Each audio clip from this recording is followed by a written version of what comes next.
CM योगी की प्राथमिकताओं में शामिल कांवड़ यात्रा पश्चिमी यूपी और उत्तराखंड के सबसे बड़े हाईटेक कंट्रोल रूम से कंट्रोल होगी। यहां लगे पब्लिक एड्रेस सिस्टम यानी पीएएस से अनाउंसमेंट करके हर स्थिति पर नजर रखी जा सकेगी। इसी का जायजा लेने डीएम दीपक मीना और एसएसपी विपिन ताड़ा बच्चा पार्क के डेन गैलेक्सी ऑफिस में बने कंट्रोल रूम का निरीक्षण करने पहुंचे और दोनों अधिकारियों ने पीएएस सिस्टम का डेमो भी लिया। बेगम पुल पर गलत दिशा में जा रहे शख्स को एसएसपी विपिन ताड़ा ने पब्लिक एड्रेस सिस्टम से अनाउंसमेंट करके चेतावनी दी तो वो हरकत में आ गया और दिशा बदल ली। इसके बाद एसएसपी ने एक छोटी सी दुर्घटना होने पर अनाउंसमेंट किया कि मदद पहुंचाई जाए तो तुरंत ही पुलिस की मदद भी पहुंच गई। डीएम और एसएसपी ने डेन गैलेक्सी और सिटी हलचल के निदेशक रोमी शिव से हाईटेक कंट्रोल रूम की तमाम बारीकियां समझी। उन्होंने बताया कि 250 सीसीटीवी कैमरों वाले इस हाईटेक कंट्रोल रूम से वीडियो देखकर पीएएस सिस्टम से पैनी नजर रखी जा सकेगी। पूरा शहर और देहात के कई इलाके से गुजरने वाली कांवड़ यात्रा को मोबाइल और टैबलेट पर लाइव देखा जा सकेगा। हाईटेक कंट्रोल रूम को देखने और समझने के बाद एसएसपी विपिन ताड़ा बोले, लाजवाब है और बढ़िया फैसिलिटी से लेस है कंट्रोल रूम। वहीं डीएम दीपक मीना ने कहा कि डेन और सिटी हलचल के हाईटेक कंट्रोल रूम से कांवड़ यात्रा पर पैनी नजर रखना बेहद आसान है। सिटी हलचल के कंट्रोल रूम का निरीक्षण करने पहुंचे डीएम दीपक मीना और एसएसपी विपिन ताड़ा ने पत्रकारों से कहा कि डीजीपी और मुख्य सचिव के निर्देश अनुसार सारी तैयारियां अंतिम चरण में पहुंच गई हैं। सुरक्षा को लेकर व्यापक इंतजाम किए गए हैं। सीमाओं पर सचल दस्तों और फोर्स की तैनाती कर दी गई है। वहीं कैंट स्थित बाबा ओगनाथ शिव मंदिर की तैयारी को लेकर उन्होंने बताया कि पूरा परिसर और आसपास का क्षेत्र सीसीटीवी कैमरे से लैस रहेगा। बेगम पुल पर ये दोनों युवक भी जो जा रहे हैं काले टी शर्ट में, हाँ आप जरा देख के क्रॉस कीजिए।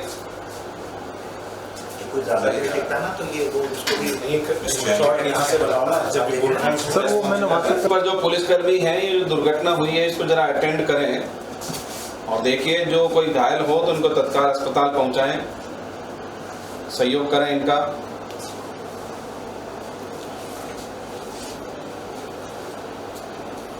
तो पता ना जी चालू बता दें। आवाज आ रही है सर? नहीं आ रही होगी, वो लड़का काला टी शर्ट वाला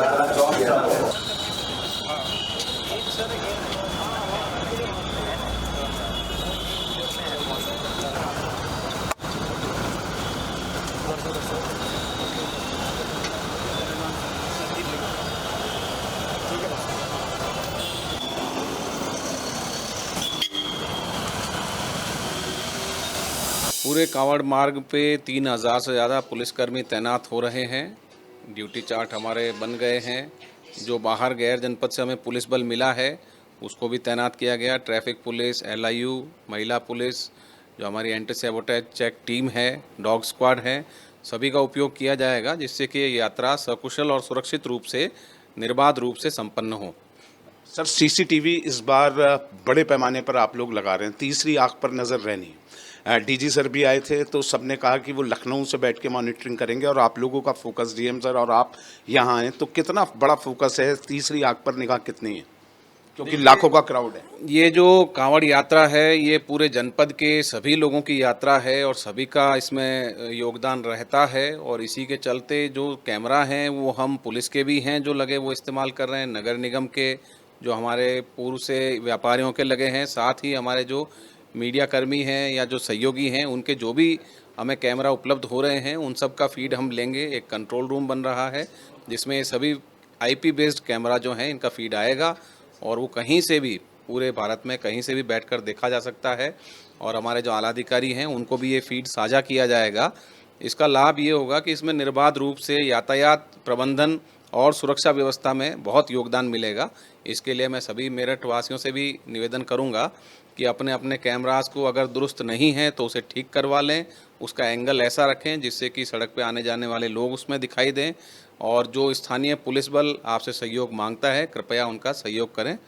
धन्यवाद। जी सर, जो आज कंट्रोल रूम का आपने निरीक्षण किया है उसके बाद आपने क्या व्यवस्था परखी है और क्या अंदाज़ा आपने लगाया है कि नई व्यवस्थाओं में और क्या क्या चीज़ होने वाली है? ये कंट्रोल रूम का जो आज हमने और डीएम साहब ने जो निरीक्षण किया है ये बड़ा लाजवाब कंट्रोल रूम बना है और बहुत अच्छी फैसिलिटी मेरठ शहर के लिए है, जिसमें कि 170 के करीब सीसीटीवी कैमरास के जरिए शहर के सभी महत्वपूर्ण मार्गों पर और चौराहों पर नज़र रखी जा रही है। साथ ही इसमें जो पीए सिस्टम लगे हैं उससे 2 वे कम्युनिकेशन की व्यवस्था हो रही है। फीड देखने के बाद सीसीटीवी के जो फीड आता है उसको देखने के बाद वापस निर्देश भी दिए जा सकते हैं चौराहों पर, जिससे कि यातायात प्रबंधन में हमारे जो पुलिसकर्मी लगे हैं या जो जनता का सहयोग हमें अपेक्षित है वो भी तत्काल रियल टाइम में हमको मिल सकता है। एक अंतिम सवाल सर ये है, हाथरस कांड जिस तरीके से हुआ और भगदड़ मची, 122 लोगों की वहाँ मौत हुई, यहाँ लाखों की भीड़ रहेगी, कहीं स्टॉपेज ना हो जाए, एक जगह जमावड़ा ना हो जाए, निर्देशिका भी जारी हुई है, उसको लेकर आप लोग किस तरीके से प्लानिंग पे कि क्राउड मैनेजमेंट इस तरीके का हो कि भीड़ एक जगह ना इकट्ठी हो और किसी अफवाह पर वो स्थिति ना पैदा हो? इसमें जितने भी लोग कांवड़ यात्रा में शामिल हैं, जितने कैंप आयोजक हैं, जो भी लोग सम्मिलित हैं, शहर के प्रतिष्ठित लोग इन यात्राओं में शामिल रहते हैं, उन सबसे हमारी वार्ता की गई है, सबसे संवाद स्थापित किया गया है। साथ ही उस दिन के लिए हम पूर्व से ही तैयारी कर रहे हैं। जैसा मैंने आपको बताया, पुलिस बल तैनात हो रहा है, बैरियर्स और यातायात स्कीम हमारी बनी है या ट्रैफिक डाइवर्जन की स्कीम है, सीसीटीवी के जरिए निगरानी रखी जाएगी और पीए सिस्टम के जरिए वापस हमारी बात लोगों तक पहुँचे इसकी भी व्यवस्था होगी। सभी महत्वपूर्ण लोगों के फ़ोन नंबर भी लिए गए हैं, उन हमारे पुलिस बल के भी नंबर उनको उपलब्ध करवाए गए हैं और ये यात्रा जो है ये कई सालों से चलती आ रही है। बड़ी अच्छी सुदृढ़ व्यवस्था इसकी पूर्व में भी रही है, उसमें और टेक्नोलॉजी का उपयोग करके और बेहतर उसे किया जाएगा और जिस प्रकार ये यात्रा हर साल अच्छे प्रकार से होती रही है, प्रयास रहेगा इस बार उससे और अच्छी होने। सर, ओगड़नाथ मंदिर के लिए क्या विशेष व्यवस्था है, क्योंकि वहाँ पर एक दिन में, एक रात में लाखों लोग जल अर्पण करेंगे? श्री ओगड़नाथ जी के मंदिर पर जो व्यवस्था पूर्व में रही है उसका हमने अवलोकन किया है। यहाँ तक कि मुख्य चीफ सेक्रेटरी साहब आए थे और डीजीपी साहब आए थे, उन्होंने भी अवलोकन कर आवश्यक दिशा निर्देश दिए हैं। जो कैमराज हैं और जो आयोजक हैं उनसे वार्ता कर कंट्रोल रूम स्थापित किया जा रहा है वहाँ कैमराज का, और जो सारी व्यवस्था है वो दुरुस्त रहेगी। खासकर महिलाओं की सुरक्षा को लेकर और भीड़ नियंत्रण को लेकर विशेष नज़र रहेगी उस पर। सबसे बड़ा चैलेंज तो इस बार ये है क्योंकि मेन पीक बारिश सीज़न में इस बार कांवड़ निकलेगी, तो हमारे लिए थोड़ा सा जैसे सभी जगह पर्याप्त मात्रा में एंटी वैनम और ये सब जगह पे उपलब्ध रहें उसको हमने सुनिश्चित किया है।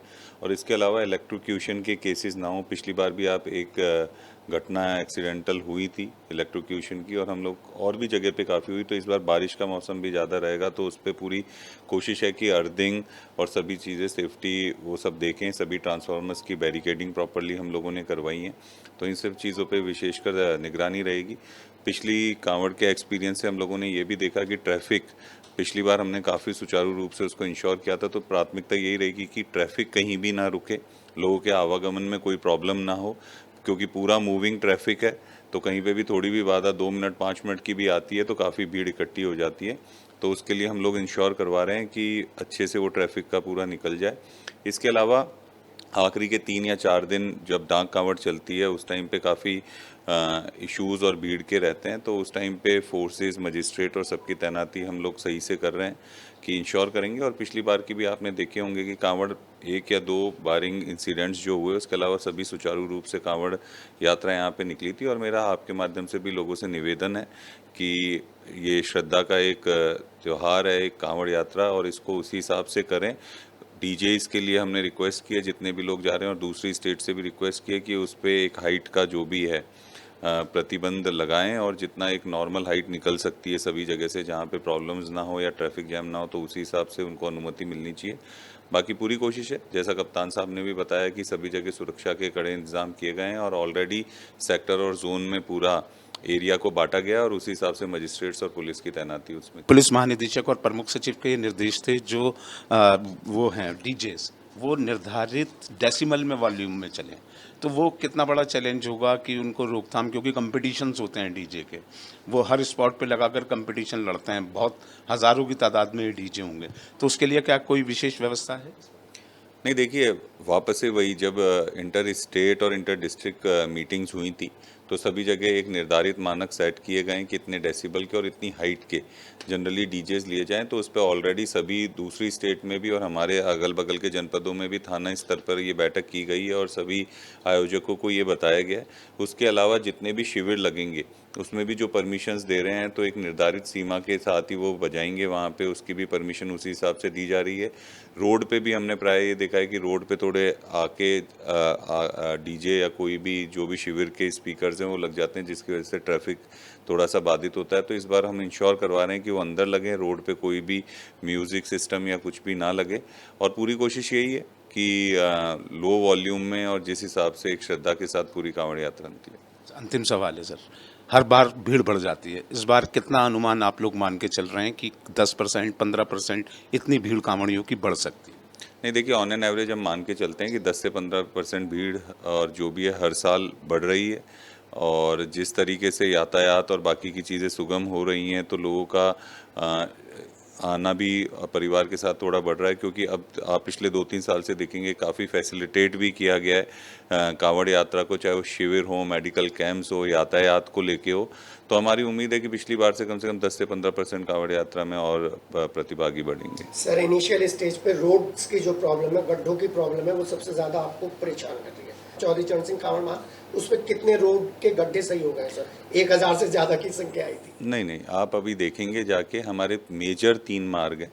आप देखते हैं, एक हमारा NH जो चलता ही है, इसके अलावा हमारा गंग नहर का पटरी मार्ग है, एक पुरा महादेव के लिए जो लोग जाते हैं लास्ट के 3 दिन में, वो नहर रजवाए के बगल में मार्ग है, और थोड़ा बहुत हमारे जो गढ़ जाते हैं वो डायरेक्टली मवाना से परीक्षित गढ़ होते हुए एक वो नहर के बगल का मार्ग है। आप आज सारे चेक करवाइए, गंग नहर पटरी मार्ग ऑलमोस्ट पूरा सही कर दिया गया है, अनूप शहर वाली रोड पूरी सही है, NH आपका है ही ऑलरेडी सही, नहर वाला में भी काम चल रहा है, ऑलरेडी गड्ढे भर दिए गए हैं, वो लास्ट के 2 या 3 दिन में यूज़ होती है। तो आज के टाइम पे हम लोगों ने खुद इंस्पेक्शंस करवा के चेक कर लिया है, तो कहीं भी कोई भी अब गड्ढों की प्रॉब्लम नहीं है। कुछ जगह इंडिविजुअल कुछ 1 या 2 हो सकते हैं, उनका पैच वर्क भी कर रहे हैं, और लाइट्स की भी हम पर्याप्त व्यवस्था कर रहे हैं। अभी आपके गंग नहर पटरी मार्ग और इन पे लाइट्स लग रही है, क्योंकि अभी चालू लोग आना चालू होंगे अब, तो सभी व्यवस्थाएं पूर्ण है, किसी भी कांवड़िए को किसी भी टाइप की समस्या नहीं आएगी। पूरी कोशिश है कि जो भी माननीय मुख्यमंत्री जी के और शासन के निर्देश हैं उसको पूर्णतः अक्षर से हम पालन करवाएंगे।